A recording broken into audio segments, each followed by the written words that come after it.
Do not adjust your dial. Okay. Well, let me make sure because it's connecting now. There we go. All right, we're live now. Perfect. Yeah. So let some people jump in here. I'll announce it on Twitter real quick. I'll send you a link too. Yeah, I mean, I even had people on LinkedIn asking me, "Wait, are you in Bigham's on today?" It's like, do you read Twitter? I was like, yeah. So yeah, it's kind of funny how widespread the audience can be. Audience, how does Peter sound? Does he sound a lot better this time? Is the audio fixed, or me and him super loud and quiet? Can you hear me, guys? They're saying yes. Let's go. All right. Okay, as I said, I may have sporadic gaps in my coverage since I've been sort of incapacitated, but fire away, whatever questions you got, and I'll try and answer them as best I can. Awesome. The first thing I'm going to want to get into here, I'm sure everybody's going to want me to ask, is your opinion of AMC on the 30 days on the threshold list and how they're able to do that. Yeah, and this has been a huge evolution for me because I remember back in June 2021, and again, I hadn't traded a lot of equities directly. I trade a lot of index funds. So things like threshold lists and all this were new to me back in 2021. And to be honest, the hype around the threshold list back 2 years ago, it's like, oh, the short, because we had the run up, and it's like the run up got abbreviated and we stopped at 72 and it was dicking around 60 for a while. And then, back to 54, and it's like, okay, so this threshold list is the nail in the coffin. So everyone got excited, and I did too, because I wasn't aware of all the technicalities. So it's like we get to day 12 of day 13 or whatever, and we're going to go, oh, the first 5 days count or not? And no one knew. So it was all kinds of conjecture and wild speculation. Anyway, the AMC did some weird ass price action right before that day, and then the next day on day 13, it comes off the threshold list. So it was like magic, and it's like, that was part of the reason I actually posted my Citadel post on LinkedIn. It's like, okay, this is bullshit. It's clearly manipulated. And so the threshold list is what it sort of, in consequence, my frustration with the threshold list is what sort of made me go viral.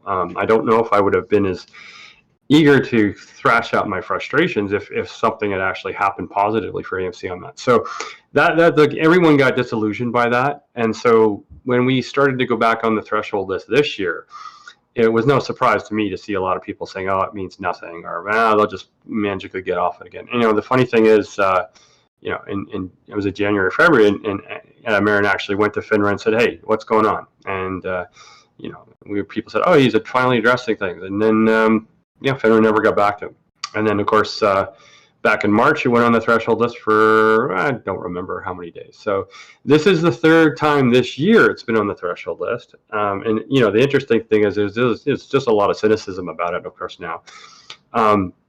But yeah, like this is getting kind of serious times. Like people point out to the GameStop episode, and GameStop was on the threshold list for 39 days before it ran.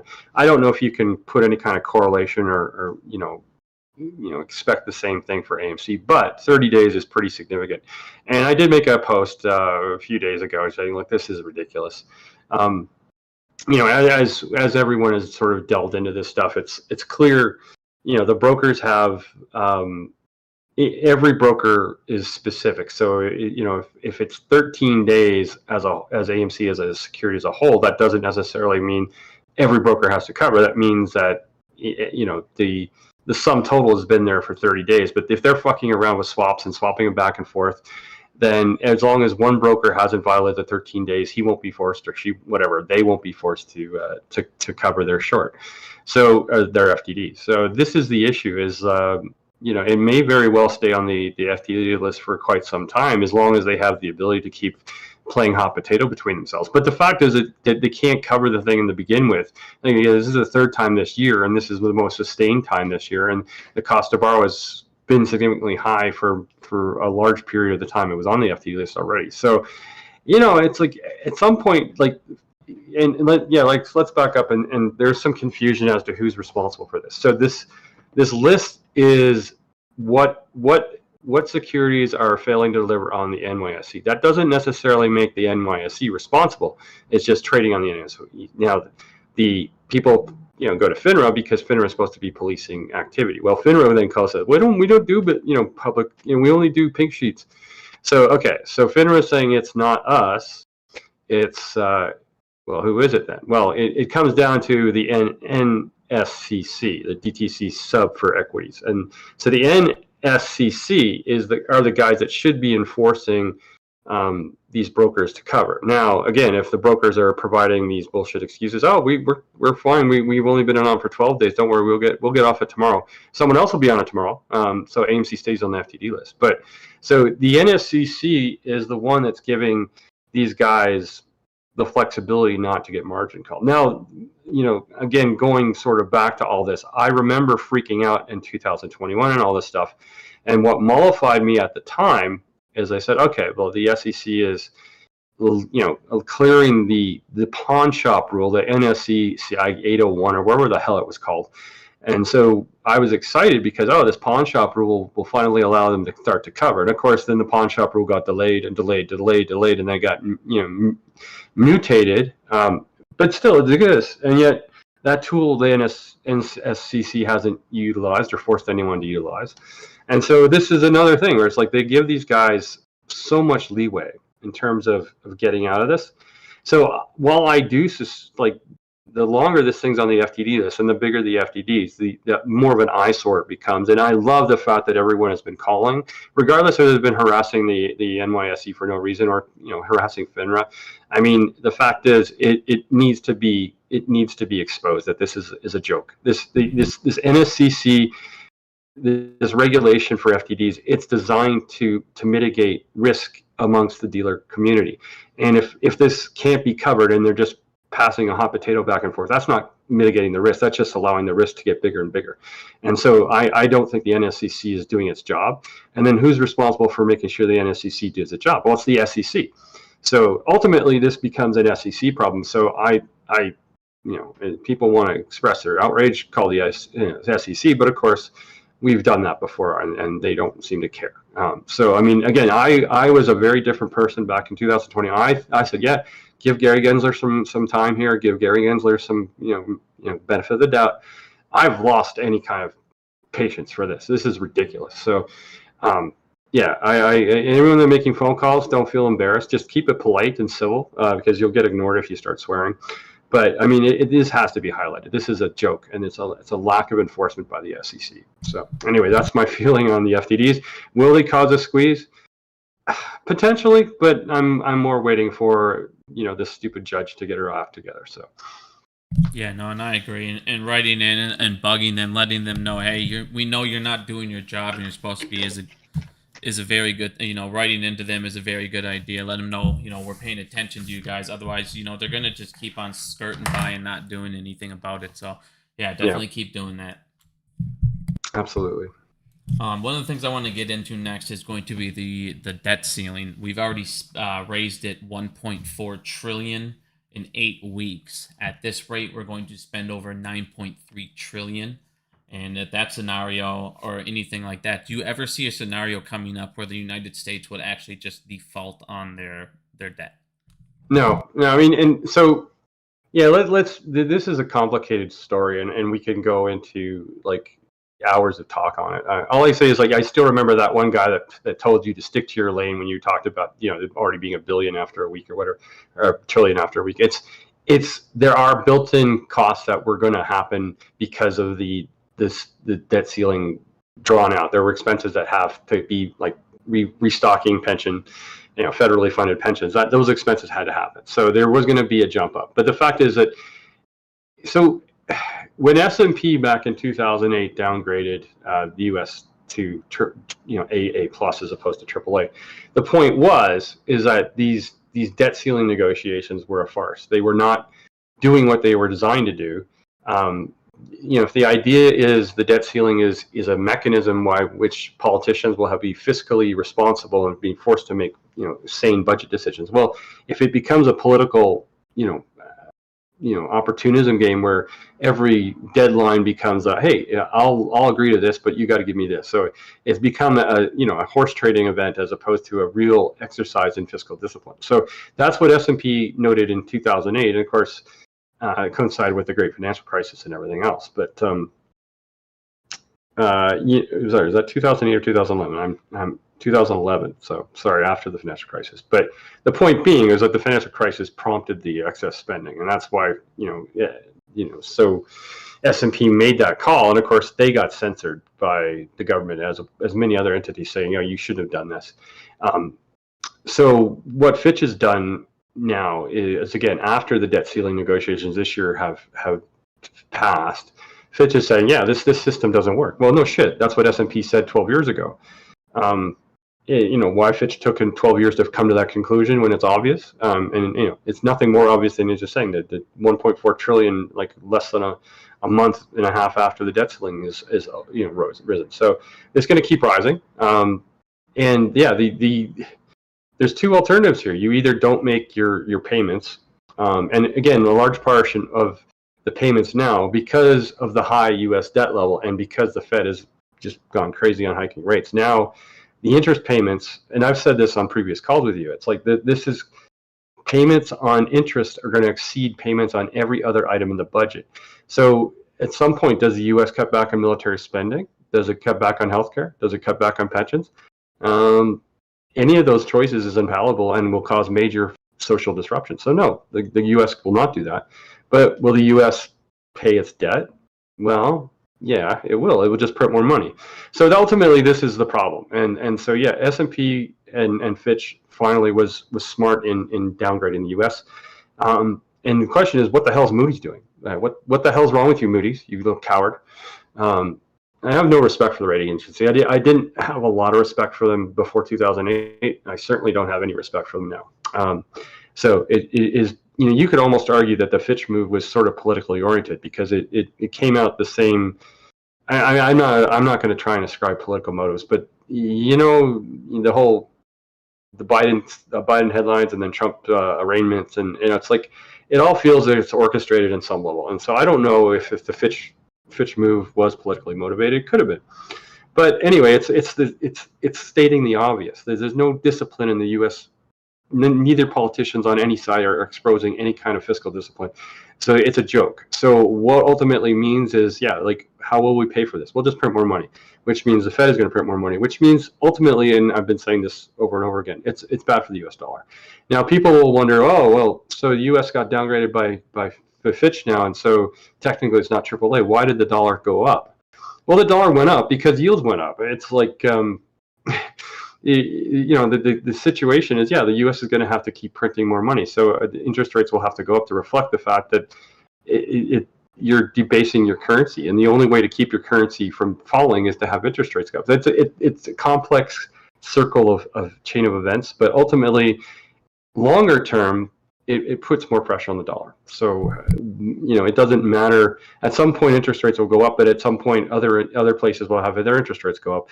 And at some point, the comparative value of the dollar will decrease. Now, the U.S. is fortunate right now. Again, it's the only reserve currency at the time. And, people talking about the yuan, and I've talked about the yuan being a potential replacement, but it's not there, and it won't be there. And the Chinese are doing their best to ruin their own currency. I listen to I listen to pundits on YouTube like Peter Hann, and he keeps reinforcing that, even Russia is reluctant to keep yuan reserves because they don't have faith in their trading partner, even though they're buying a crap load of stuff from China, like, chips and everything else to try and keep their military going. So, Russia is basically flying gold out to pay for stuff. So, that until you get a commodity-backed currency, in a digital currency maybe, but backed by gold and oil and all that, there won't be an alternative to the dollar as a reserve currency. So for that matter, for time being, even though this debt ceiling has caused the debt downgrade, it going from AAA to A+ won't affect the U.S. dollar dramatically at the moment, but it will down the road, longer term. Just a side note, and this is just like because I used to be a reserve manager for AAA bonds. So a lot of sovereign funds, a lot of like risk-averse bond funds, and that sounds kind of weird because everyone's getting killed in bonds. But if you were managing, say, the Nordbank oil reserves, or when I used to work at the Bank of Canada, I managed the Canadian dollar reserves, and a lot of those reserves are in U.S. dollars, and we had very strict guidelines as to what we could buy, and it had to be a AAA name.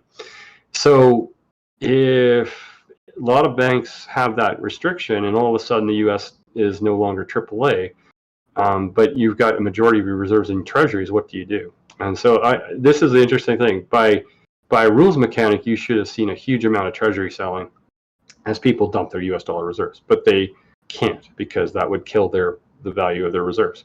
So everything that we've seen in terms of rules is getting tossed out the window. I suspect a lot of these reserve funds are either asking for time or to adjust, or they're asking for adjustment of their reserve so they can own something worse than AAA. But anyway, it's like, so all these things you expect to cause a catalyst get deferred. And like the biggest swing for me is all these bond losses that we're seeing at the banks.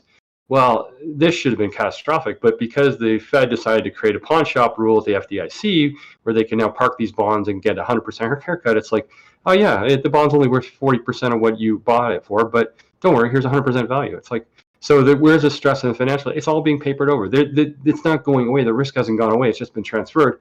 And it's like, well, why haven't we seen a crash? Well, it's because the Fed is pumping money into the banks. And so anyway, it's very complicated. I've gone off topic here, but all to say is like what we're seeing is so insane.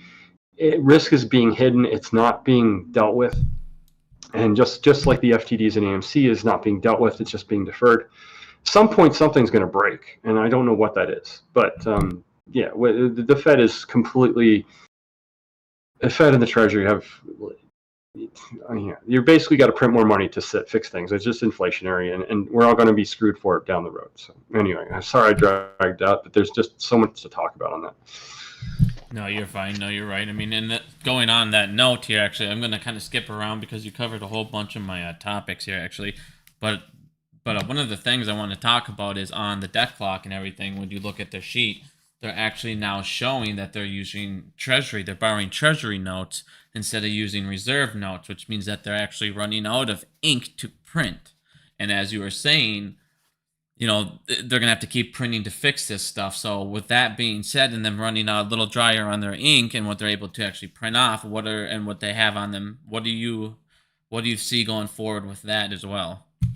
Yeah, well, and that sort of brings my mind another topic altogether. But well, so you know, we've talked about the digital dollar and how the Fed now or whatever is live, and ultimately, if you can't print enough actual physical dollars because of supply issues or whatever, it just highlights the fact that we're going to have to switch to some sort of digital currency. And so, like, this is again a little off topic, but people are making a lot of noise in Australia.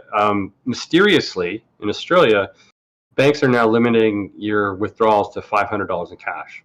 So typically, you know, as it stood as relatively recently, so if you go to a bank and say, hey, I need some cash, I've got to pay some bills or whatever. Oh, how much do you need? Oh, I need $12,000. Oh, sir, that's above your limit. There's, you know, money laundering issues. We can give you $10,000, or we'll give you $10,000, but you've got to prove who you are. You know, all these holdups to get your cash. But usually they really go bug-eyed if you ask for more than $10,000 in cash.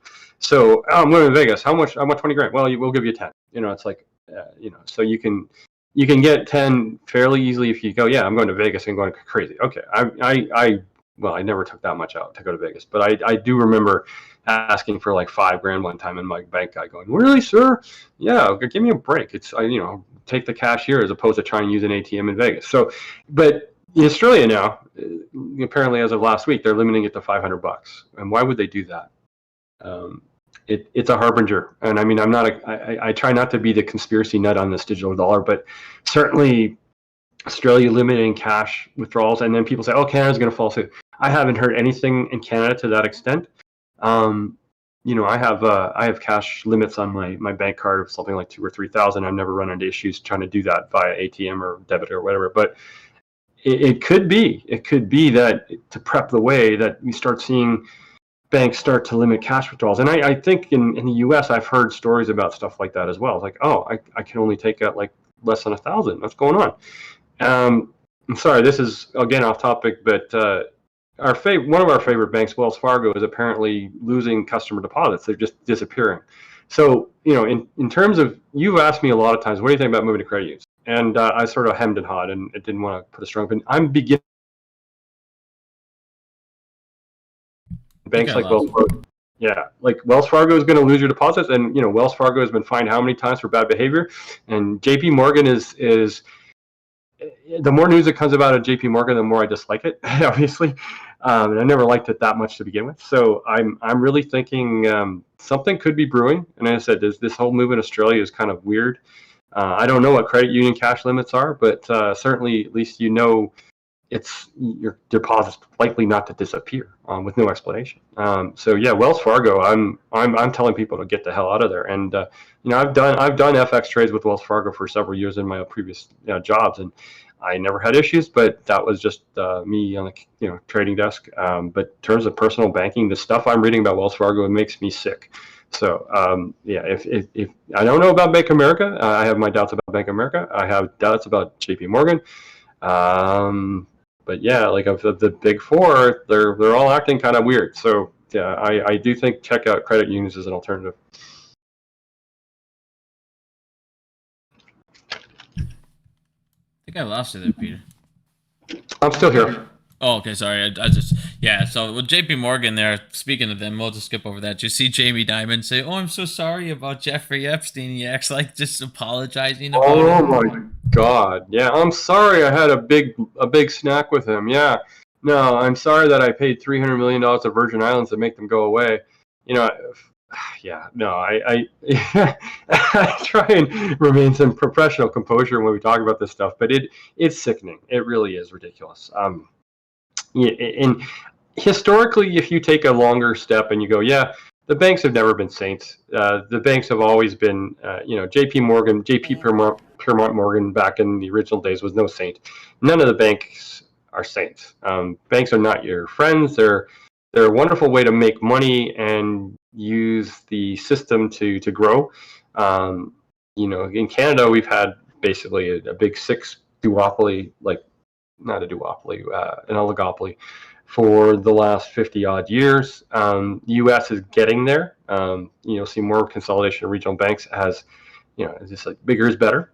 Makes it easier for the feds to administer. But ultimately, yeah, the banks have been sucking the teat off the public purse. So it's like, it's great to work for a bank unless you get fired. But yeah, like if you can survive in a bank for a long period of time, it's a high paying job, and the bank suffers, the public pays for it. So it really is kind of disgusting to see J.P. Morgan and Jamie Dimon and then you have guys like Bill Ackman. Again, I'm not sure if you're going to ask me about him, but he's been sucking up saying, "Oh, Jamie Dimon should be president." It's like, and I'm going to try to stay neutral on U.S. politics, but I'm so disgusted with what I'm reading. It's like, Jamie Dimon, would he be any worse than Joe? I don't know. It probably is. I mean, yeah, no, he would be. But it's just disgusting. It's like, why not have SBF as president? I made that joke a few days ago. It's like, it's like the U.S. law system is a complete farce.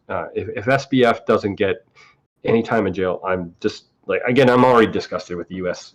regulators. I'm disgusted with the SEC. I'm disgusted with FINRA. I'm disgusted with the entire political process in the U.S. And Canada's no much better, right? I said I try and limit my criticism of Pierre, Justin. Sorry, but I'm not saying Canada's a shining light of cleanliness. Mark Cahodes would call us like the Chinese, or sorry, Canada's, whatever Cahodes insults Canada as, like it's Arctic Mexico or something. It's not clean here. We do have, on the whole, better regulators, but I mean there are lots of corruption. But the U.S. system has exposed itself to be the cesspool of disgustingness, and the fact is that we're pointing this out, the FTD list and AMC, and the media doesn't even cover it. It's like, yeah, like, okay, the system's corrupt, deal with it. It's like, F you. At some point, something's got to change. So, I mean, as I said, we just got to keep being loud, but I mean, it's frustrating because, like, how much shit can go on. And again, I'm trying to be neutral here, but like, of all the candidates, and Trump is Trump's got organized ties to organized crime. He's a slimeball. He's sexist. He's narcissistic.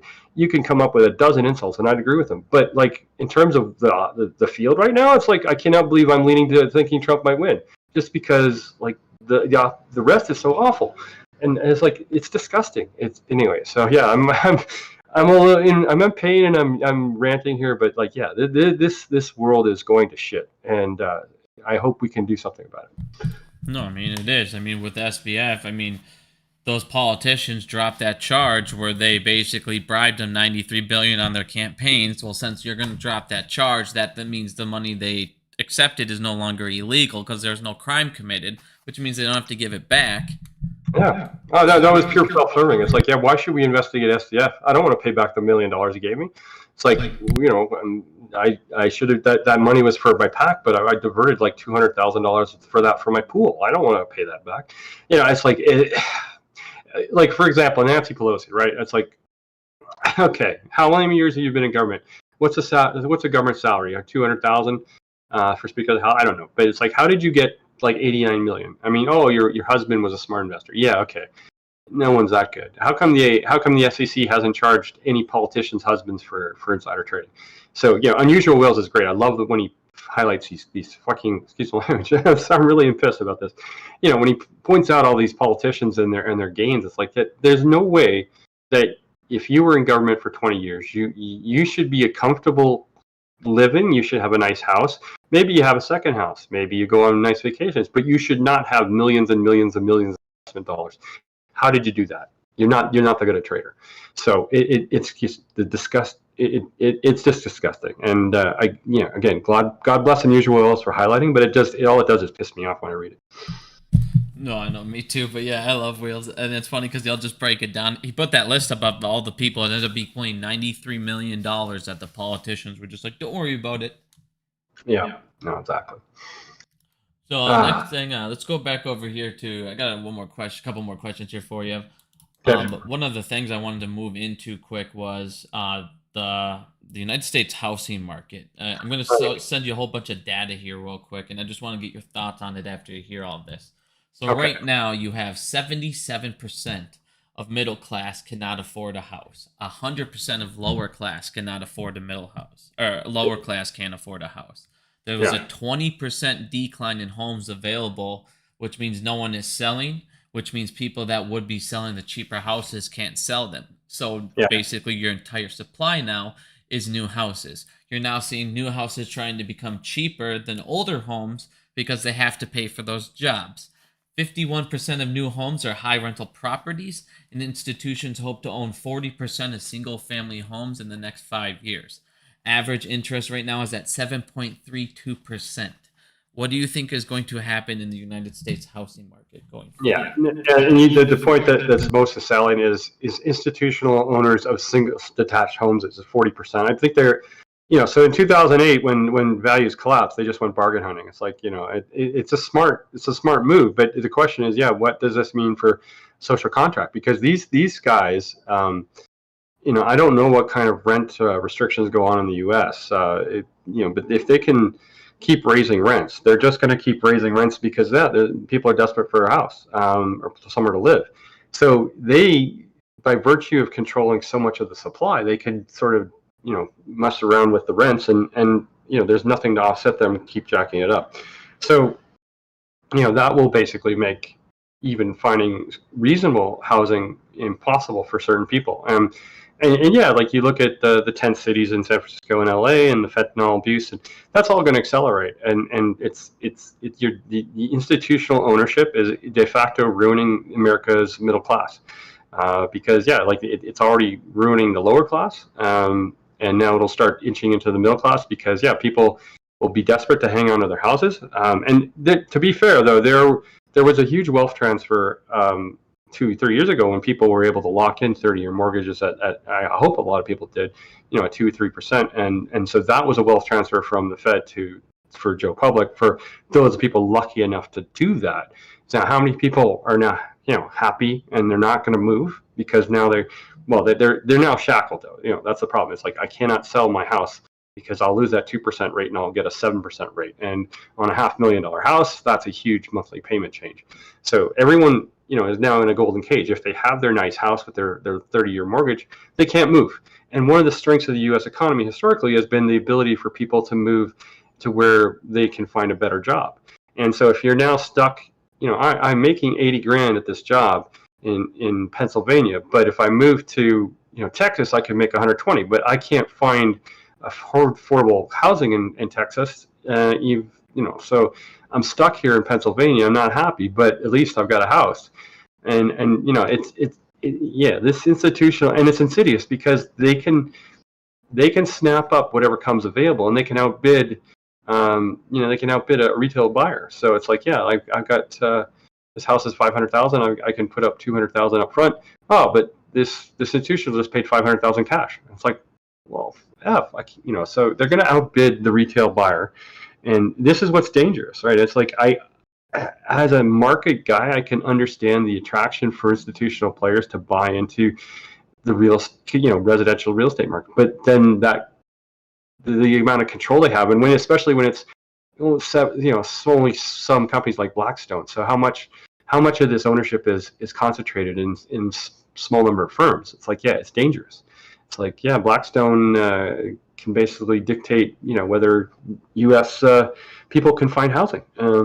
So at some point, again, government regulation should have stepped in and done some sort of thinking about this. And maybe it will 10 years from now when there's been a huge, fentanyl crisis and people are dying in the streets.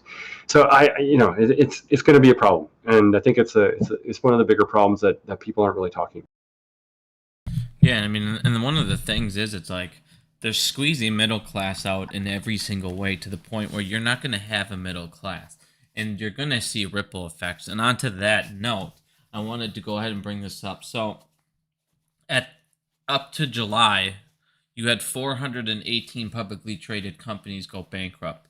64 went bankrupt in July alone. That is the second highest number since 2010. You're now seeing, because you have no middle class, nobody's there to go spend money at their companies. So they're losing all the things that make them technically rich, their collateral. On top of that, what you're also seeing is those are going to be defaults on the real estate market. And I was already showing you defaults on the back rent, and defaults on all of that is already hitting those banks. So by killing off the middle class, you're seeing this ripple. Well, what do you think is the ripple effect by all of these bankrupts going forward and everything else I just mentioned there? Yeah, so let's just step back a sec. So it is true that these companies are going bankrupt. The big problem that happened, and again, what I was railing about 5 years ago, was credit was too easy. And what you had was called a zombie effect, where you would have basically near junk companies that should have gone bankrupt already, but were kept alive by the ability to refinance. And even some critics might say AMC was included in that category at one point. It's like AMC should have gone bankrupt, but they were able to get, junk bond financing. The difference is AMC was the situation was different. Like it was a viable enterprise, just the movie theaters got chopped off abruptly because of a social event. But there are a lot of companies that were around that should have really gone bankrupt years ago. They were kept around because the Fed kept rates low, and that whole process got even worse during 2021, 2022. Junk bond debt, 10-year junk bonds went below 4%. It's like, and AMC was able to benefit from that, by the way. In February 2022, did that $950 million issue for 7-year bonds, and was able to issue it, 700 basis points as opposed to 10.5, which they paid off. So that was a benefit. Adam Aaron did some smart moves there, and people don't give him credit for that. But the fact is that, a lot of these junk bond companies should have died already, and they didn't because financing was easy. Well, now the Fed is completely upturned the cart, and junk bond rates are up through the roof. So these companies are finally dying. But to your point, that's also showing just the lack of spending ability in the middle class. As the middle class gets crunched, a lot of these, like I said, how many Applebee's can you have? Like my focus, for whatever reason, I've been all these YouTubers that focus on fast food and how they're about to die, and it's certainly true that we're fast food is mostly lower middle class or upper lower class, but even the middle class, Applebee's or whatever, Shake Shack, or whatever these high end restaurants, they're not going to be able to sustain the volumes they have. People are saying I could go to Applebee's, but I'd rather go to the dollar store, and God forbid I'm keeping my family alive with canned tuna from Taiwan at $1 a can. So people are not going to these restaurants, which means that the waiters are not having tips. That means they're going to get fired. So a lot of these jobs, the service economy jobs, are not going to be around because the middle class is shrinking, and the ability for the middle class to enjoy things is going to shrink. So a lot of these companies are the rate of acceleration of these bankruptcies is probably going to continue. And who services most of these residential commercial spaces? It's the regional banks. So again, it's like the regional bank crisis is not over. The liquidity crisis we talked about back in March, the solvency crisis is about to accelerate. So as the companies go bankrupt, who are the lenders? It wasn't Citibank. It wasn't probably Wells Fargo. Most part, it was, unless they're a big mall or something. It's more likely to be the small regional banks. So, it's like I don't short very often, but if I was shorting, fundamentally, these regional banks are going to be in trouble. So I do think that these bankruptcies are going to accelerate pressure on the banking system. And again, the Fed will have to do more. They've done a lot to, again, distort things by this pawn shop rule and the FDIC and everything. So it may be that we don't see like a huge meltdown in commercial real estate, but it's still a lurking issue. And I'm tired of looking for catalysts and having the entire what the Fed does and the FDIC do and changing rules on the fly and making things up as they go along. No consideration for longer term impacts. It's all about short term survival and making sure that things don't go bump in the night, making sure that the Biden administration doesn't fall on its face before the 2024. So I don't know. It's hard to say when everything's going to collapse, but everything is not good. So I guess I'll leave it at that. I mean, that's the thing. Everything's getting worse, and it's like, that's what these bankers don't understand. It's like, when you sit there and kill us off, you're killing off everything, like I said, that gets you rich, and you're going to feel it too. And like you said, it all comes back to the banks because they're giving the loans. Well, if you're losing all your collateral and everything like that, your ISDA contracts are messed up. All this is messed up. You're losing all this derivative stuff that you use, all their stuff is collateral on those contracts. So it's like, it becomes a massive, massive deal that people don't understand. And when you're talking that derivatives market, you're talking over a quadrillions and trillions of, national value. It's just insanity. But on that note, killing off the middle class here also, I wanted to go ahead and a report came out. It says that 36% of U.S. adults, so 18 and over, so I mean, obviously, it's going to be a little higher, but it used to be, 21% in 2021.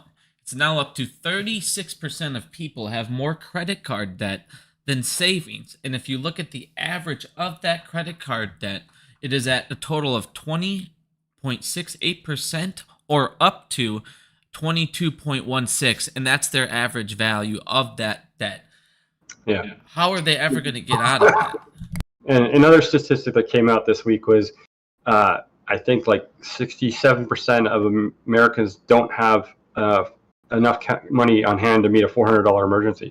So again, it's like, I don't have that. I'll have to borrow on the credit card. So yeah, it is disturbing to, and take it from me. Like I graduated my undergrad with no debt, but in my master's, I went a little crazy. Just, I want to get this thing done. I want to enjoy life a little bit. I've been suffering for my undergrad. So I took out credit. I had a lot of credit card debt when I got my master's degree. It took a fair while to get that cleaned up, and I didn't like that feeling. But that's, you're basically taking credit off one credit card to pay the other one. You're playing the Ponzi, the credit card Ponzi, saying, "Oh, I'll sign up for this credit card so then I can maintain this." And that's what a lot of Americans are going to wind up doing, is going to having like ridiculous. You're paying, whatever, 25% on this credit card so you can make a payment on this 20% credit card, and ultimately then that. God forbid, but people will wind up going to payroll loans, and it's like, yeah, I need it. So you get into the position where you start taking worse and worse loans because you just don't have the income to repay the interest on the stuff you already own. That's where the U.S. consumer is going to go. A lot of people are going to go down the road. Now, again, if you're lucky enough and you have that equity in your house, a car, or whatever, you can borrow against that. But ultimately, you're screwing yourself over. So it's like. There's just not enough income to just like the expenses have gone up too much and income hasn't gone up enough, and that's on the U.S. administration and everyone's coping with taking out bad debt, and that will then end to a bad ruin. And you just said it's like if whatever 40% of the populace already has more credit card debt than actual savings, that's just atrocious, right? But it's not going to get better. So. Yeah, no, I agree. And on that note, there was a couple people that were putting out a theory, and I kind of just wanted your take on it. So the United States, they're trying to stay in reserve currency power, and one of the ways they're doing that right now is smashing our economy, killing off our economy, and devaluing our dollar, which by being the top reserve devalues every other country. But by doing that, you also keep your top reserve status. Do you agree on that? Yeah, I mean, and as I hinted, it's like it's an ugly beauty contest, and despite everything the U.S. is doing for the time being, it's the best of a bad option. So again, China is fucking, excuse me language. China is messing around with their currency. The Russians don't even trust it. Apparently, this whole move to a brick system is going to take. There's big this talk about, oh yeah, they're going to have a gold-backed brick currency. Okay, well, it's supposed to happen this month. We'll see, but reality is implementation slow, and there's a lot of countries that are looking to do trade agreements in non-U.S. dollars, and that will undermine the U.S. dollar. But it's a slow process, and for me as a currency trader, it's hard to reconcile that because you want to see instant moves, and yet the U.S. dollar stays strong. It's like, yeah, okay, it really is a question of when that collapses. But in the meantime, everyone else is going out of their way to try and devalue their currency because they don't want to lose exports to the U.S. And the U.S. is not a huge importer. International trade is not a huge component of the U.S. economy, but nonetheless, it's like people will not want to see the U.S. dollar weaken because that will undermine their ability to sell stuff to the U.S. And yeah, keep in mind that the strong U.S. dollar is one thing offsetting inflation. God, man, if the dollar did collapse, God knows where inflation would be. So, in that sense, it's a good thing that the dollar hasn't puked yet. So how long that lasts, and so yeah, this will bring me back to like someone posted on your Twitter or your X thing about a commodity page. It was like the amount of commercial activity in contracts in silver and gold over the last few years, and a huge spike in the last few quarters, and that's to be explained by the fact that like there's a huge amount of positioning going on in precious metals. There's a big concern the dollar is going to collapse, and yet people buy silver and gold, especially the physical. China's buying huge amounts of gold. Central bank gold purchases are at record levels. So central banks, despite saying inflation is tameable, are buying huge amounts of gold. What does that tell you? Meanwhile, the price of gold is not going up or down, just sort of staying, and silver is going up and then going to crash down, as it usually does. And so apparently Bank of America is now in control of COMEX. It used to be JP Morgan. I don't know what JP Morgan's done, but apparently Bank of America is the big swinging dick. Sorry, but so blame Bank of America for all the manipulation apparently, but they're doing this by just creating paper contracts. So the number of paper contracts versus actual physical stocks of the COMEX is huge. But that's people are then if Bank of America can't provide the physical, then we expect to be paid. And so, you get a cash in lieu of payment, and there's premiums to be made for doing that. So there's a huge amount of speculative and commercial activity in the precious metals market because of that. And at some point, like gold and silver will explode higher. And again, it could coincide with when the dollar collapses. And when that is, I don't know. And of course, then there's a crypto crowd that say, oh, forget about the precious metals. XRP and Bitcoin are the alternative to go with. And I'm not an expert at this. I do think there is validity in that I think there's space for precious metals and the crypto. Not like, again, I think Tether needs to die, and there's all sense that Tether is starting to unravel. Once Tether dies, then the cesspool, and again, the SEC is charging Coinbase and BitBuy Finance and all this other stuff. So all that stuff needs to get sorted out. Eventually there'll be some resolution in the crypto space, and a lot of the shit coins will be gone, and maybe it'll be more viable. But I think, again, I'm not a negative on Bitcoin. I just don't invest in it because I think there's too much noise going on in that space. Yeah, I'm glad you said that because somebody asked in the chat about the thoughts on Bitcoin, so I'm glad you went over that a little bit. But we can, I wanted to actually, there's a couple of things I still want to go over, but one of the things I wanted to go over was just that Ripple thing we talked about earlier. So Ripple now joined ISDA. Do you see, and now they're talking about building back web channels and other things like that. Do you see Ripple now becoming a digital dollar type scenario, or?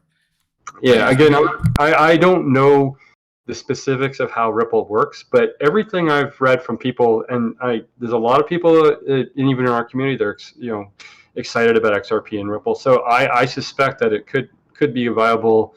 I don't know what the SEC's lawsuit is going to, the final end of, or no one does, of course, but I do think that there's enough champion behind Ripple and XRP that it will have some sort of occupancy in the niche space. Again, who knows what the Fed and the Treasury want to do with the digital dollar.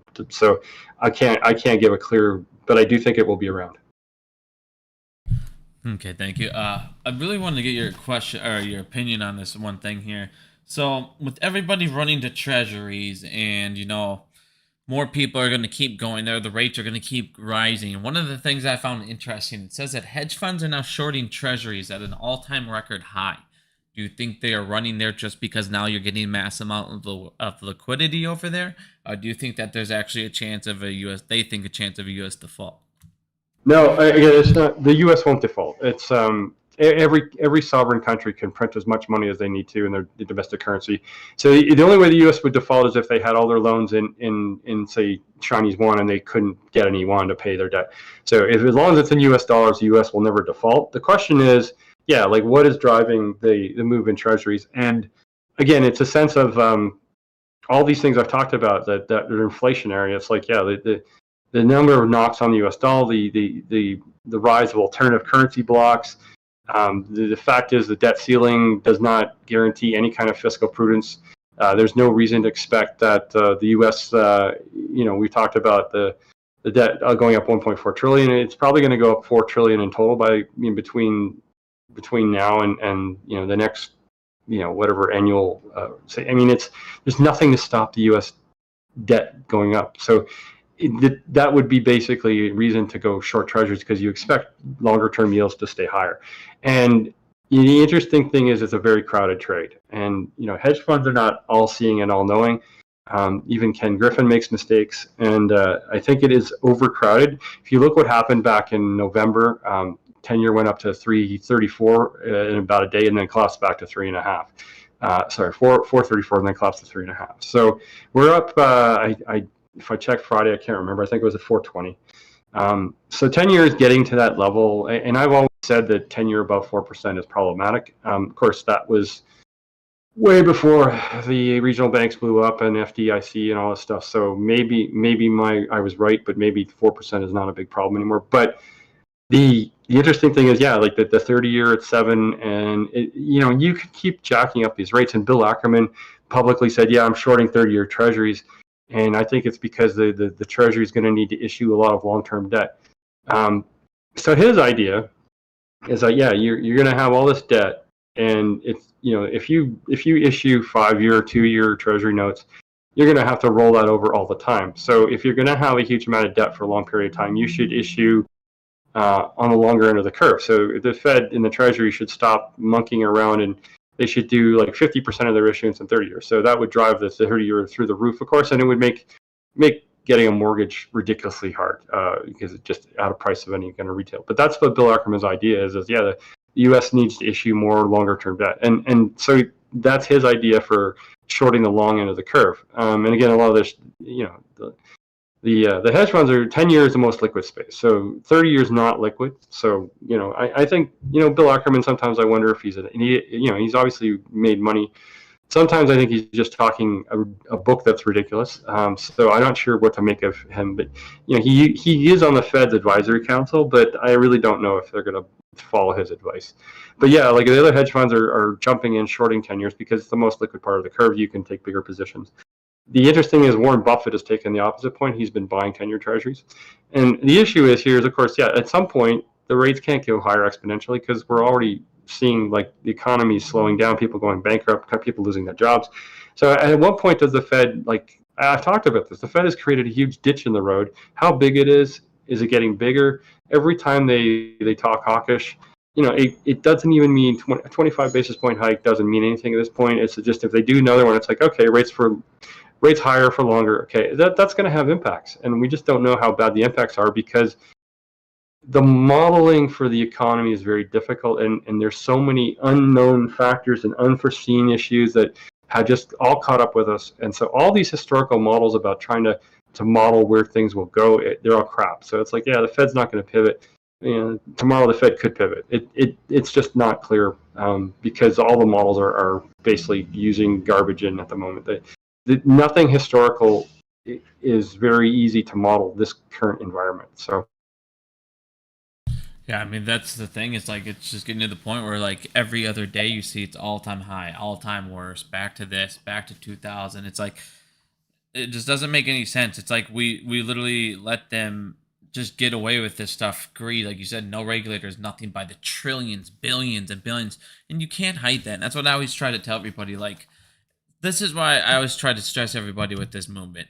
We need to get educated because eventually the norm, like we call ourselves apes, and then there's other citizens that aren't apes. They don't know what's going on, and eventually they're saying they're feeling what we're talking about, and they're gonna feel it so bad they're gonna say, "Why the hell is this happening?" And then you can walk up to them and say, "It's happening because they're fucking criminals, and because of this, this, and this," and explain it to them. And if you get enough people, that's how you start fighting back and make enough noise.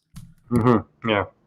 No, exactly, and it like I look at a lot of like James Bianco and Danielle Booth. You see them on Twitter or X or whatever you want to call it now.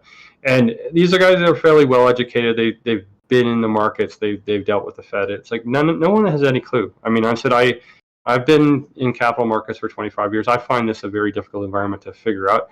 From my work portfolio, I loaded up on my longer term bond book back in June, thinking the Bank of Canada was done, and now I'm not sure if the bank's done. And meanwhile, I probably paid too much for some of the bonds I bought. So yeah, no one's going to be perfect in this environment. And anyone that says, Bill Ackerman, he knows what he's talking about. Bill Ackerman is also the one that said Jamie Dimon should be president, by the way. So yeah, I mean, there's a lot of noise and shit out there, and it is because the Fed and other central banks have distorted things so much that nothing makes sense. The data is suspect. You look at the non-farm data every month. There's a revision to the past numbers, so all these positive numbers are getting revised down. Not the stupid ADP employment survey, which comes out 2 days before non-farms is supposed to be precursor. It's been wrong every month. Every month it's given a wrong signal. So all the data is suspect. The regulations are not believable. Things get changed on the fly. Again, the FDIC. Ripping up the FDIC to save Silicon Valley Bank and depositors, that was like, for me, it was like, wow, you just violated a principle of the market. It's like, what else is going to get ripped up? So I don't know. It's a very challenging time. And I said, anyone that's feeling frustrated with their equity losses, it's like, yeah, some stocks are going through the roof. Nvidia, people are using Nvidia chips as collateral as opposed to cash in the bank or stock price. It's like crazy.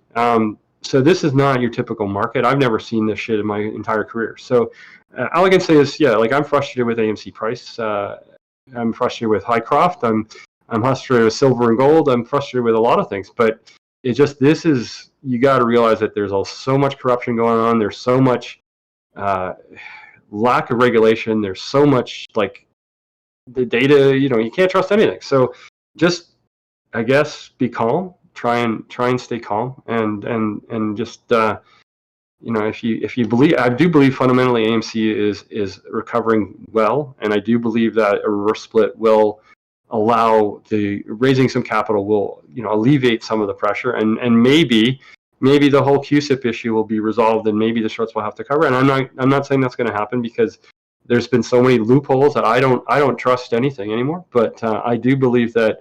The big thing for us is just to wait for Judge Zern to get back from her little vacation and get on with it. And she has now less than she has like 30 days plus. What are we today? August 5th. So yeah, she's got like 55 days left. So I don't think she's going to need that much time. But in the meantime, it's like the bullshit continues. The mystery Goldman Sachs 175 target. Oh God, so this Goldman analyst that was found dead, they're saying, oh, he was the guy that made the price target. I've seen no proof to that, but it is curious. It all, where did this young guy die all of a sudden? And what happened to that price target? It's no longer displayed anymore. And there was never a $160 price target before. People say, oh, they just raised it from 160 to 175. I don't recall Goldman having a $160 price target before. So there's a lot of weird shit going on in the AMC play as well. And then of course I don't even. There may be some YouTubers that are providing useful information, and of course yourself. Consistency is key. There's a lot of fly-by-night guys that left AMC now coming back, and yeah, the bald guy from New York is ridiculous. So that's a lot of noise. There's so much noise going on. Anyway, so I don't pay attention to it. I was in the hospital. I thankfully missed out on all the ridiculousness with common sense investor, whatever crap. I don't pay attention to that stuff anymore. So I'm just watching the market like melt down, and at some point something's going to break. So in the meantime, yeah, Judge Zern, get back from vacation. So that's where I'm at. I think she was back this week, if I remember right. I got to recheck that. But yeah, AMC with Q3 numbers, we're looking great. We're already almost at Q1. We're at 1.63 billion in the box office. So like you said, just keep smashing the movies, guys, while we wait, and they're gonna keep doing their fuckery. Yeah, you should point out, like, this is the interesting thing. So we're looking back. It's like, yeah, we're at 2013 levels. Look at the number of movies that came in at 2013 versus now. Like, there were twice as many back in 2013. So every movie coming out now is making twice as much as movies in 2013. So people are going to the movies. They want good movies. Oh, yeah, sorry, this could go off. I won't go off a handle too much. But Disney is a major problem for AMC. Disney needs to get its shit together. Disney is melting down. Marvel is in complete quality control mess. Lucasfilm, there's a power struggle. Kathleen Kennedy is basically unfireable, but she has been removed from power. They're trying to find proof that she misallocated funding to the one of her pet projects. So if that's the case, she might be fireable for cause. But I think I lost you again, Peter. Yeah, sorry, I just been ranting about Disney and Lucasfilm, but no, so it sounded like you're going to keep going, so I was waiting for you to keep going. Yeah, no, there's insanity going on. So like the problem is that, again, Adam Aaron has basically pointed out how he likes Bob Iger. Bob Iger created this mess. Bob Iger then left and made Bob Chapek CEO, who made the situation at Disney Plus worse. Bob Iger is now trying to clean up the mess. There's a lot of mess to clean up. And again, Lucasfilm with Kathleen Kennedy has been a big part of that. And so we need basically new Star Wars material. And I love Andor. Everything else on Star Wars on Disney Plus has been crap. They need to make some new Star Wars movies. They need to be good. Ahsoka is coming out on Disney Plus later this month. I'm looking forward to that. But Disney Plus is not movie theaters. So we need Disney to actually get their shit together. And it could take several years. And this writer's strike, and this is going to be a problem for AMC's content, a year from now. So yeah, we need to have everyone going out and seeing whatever's available right now. Most of it's pretty good, from what I can tell. I haven't had because I was in the hospital. I didn't get a chance to go see some of the stuff like Oppenheimer yet. I really want to go. So I think this is a really good time for movie revenues. And you saw that from the Cinemark reporting that came out last week. So if Cinemark's doing well, you got to assume AMC is going to have a really smash up earnings. So I'm looking forward to this month and this week in particular. So. No, yeah, and you're right. I have it up on the thing here. So we're averaging almost 17 million, which is per movie, because we have 97 releases, which is half of it. So you're right. The amount these movies are making each quarter is going up drastically. So that's what I don't. Along with this movie strike, you're bringing that up. So this is another reason why I keep telling people, go to the movies, support it, get these numbers, blow these box office numbers out of the water. If you blow them out of the water, that gives the writers and the production studios more incentive to go get these deals done and pay that extra money because they see how much they're leaving on the table. Exactly. Exactly. Absolutely. And then like you were saying too, and it's like, this is why these people that are no voters and all this stuff that are just crying all weekend. It's just like, you guys are so stupid, dude. AMC needs to raise that capital. They need to raise capital. Just because we're going to have a good quarter and they're like, oh, we're not going bankrupt today. No, you're right, but we have about 2 quarters left of money if we go back to that normal cash burn. So yes, everybody's saying, oh, we don't need to support a company. You need to support it, or they need to raise capital. That's how it works. So right now, even if we should have a good Q2, we should be profitable. But it's like, is that going to be profitable enough to overcome that debt in a year from now, when there's less movies out there and they're making less revenue? What are they doing? You got to get that revenue. You got to get us back out of that water, and you got to get these predatory lenders out of your back pocket. And that's just it. So AMC won't go bankrupt because of the cash flow, but then Adam Aaron has 2 options. He issues more APE, which again will not be popular, or he has to go and take some unsavory loans and to replace the maturing loans. So the optimal thing is he replaces expensive debt with cheap equity, which would be through an equity raise. So I have happily blocked many of these people that talk this stuff about, I'm not like, Adam Aaron is not the perfect guy. I mean, he's done some questionable decisions. He's made out for himself. I'm not denying a lot of this stuff. And his past history, he's been opportunistic when it counted, and so he's not like a white knight, but he is managing the company as best he can, and he's obviously trying to leave a legacy. So you got to give the guy slack. I mean, it's like nothing is. These guys expect the CEO to be a paladin. It's like, get real. Like, the guy is a CEO. No CEO of a company is ever clean. There's always compromises that dirty your hands. It's like, I just like, be realistic, and that's what a problem is. A lot of these people are like, whether they're paid to be dumbasses or not, they need just to get the company to do what it needs to do, which is to basically get new capital to pay down old debt. So it's just, I try not to speak too much about it, because I block most of these tools anyway, and most of them, a lot of them are like the Spence crowd anyway, and it's like, you've shown your colors way back when, and like George Donahue and all these idiots, it's like, go away. It's like, you're making a fool of yourself, and like, maybe that's stuff they're fine with. I get enough views that I'll prostitute myself and act like an idiot on YouTube, and I don't care if people are laughing at me. At least I'm getting views. That's the only thing I can explain it. Like this whatever, the guy that kept writing letters after the deadline, it's like, what are you doing? And this Rose, he's like, oh yeah, I've got 39 shares, but I've got some rich hedge fund paying me to do this because it's like shit disturbing. It's like, go away, Rose. It's like, you're obvious in your intention. It's like, this is why I just want the lawsuit like settled, because I'm sick of even seeing these people. It's just, they're just shit disturbers. They're not adding any value to anybody's information set. No, I agree. Just fucking annoying. I deal with that shit all day long now. It's like, I can't wait till this is over and they're just done. It's like, it's funny because they're like, we're gonna tell the judge that you're slandering her name. It's like, hey, clown, you on the next day, the last 2 months, you said that I'm being paid by Adam Aaron. Well, do you have proof I'm being paid? I know I'm not being paid, so you want to bring me to court? Perfect. I can sue the hell out of you and say, hey, you know what? They did this and hurt my YouTube revenue. I can do all sorts of stuff. They ruined my brand. They tried to ruin my image.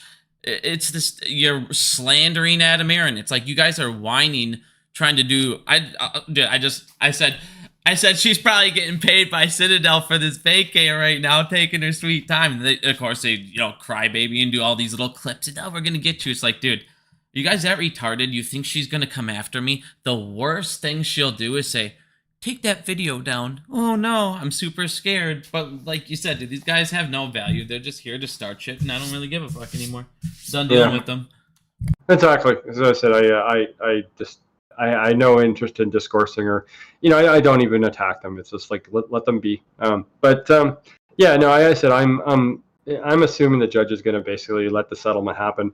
It's just a question of when she's willing to do that, and to me, it seems like it's been dragged on a little longer than I never expected it to be an instantaneous thing, but I did expect something to happen this month. So I'm hopeful. If we went into September, it is what it is. I mean, it's like, it's been 2 years. I can wait a little longer. I think everyone's point. It's like, if you want to keep accumulating some shares, I might do that. It's like, I don't know, how much is enough.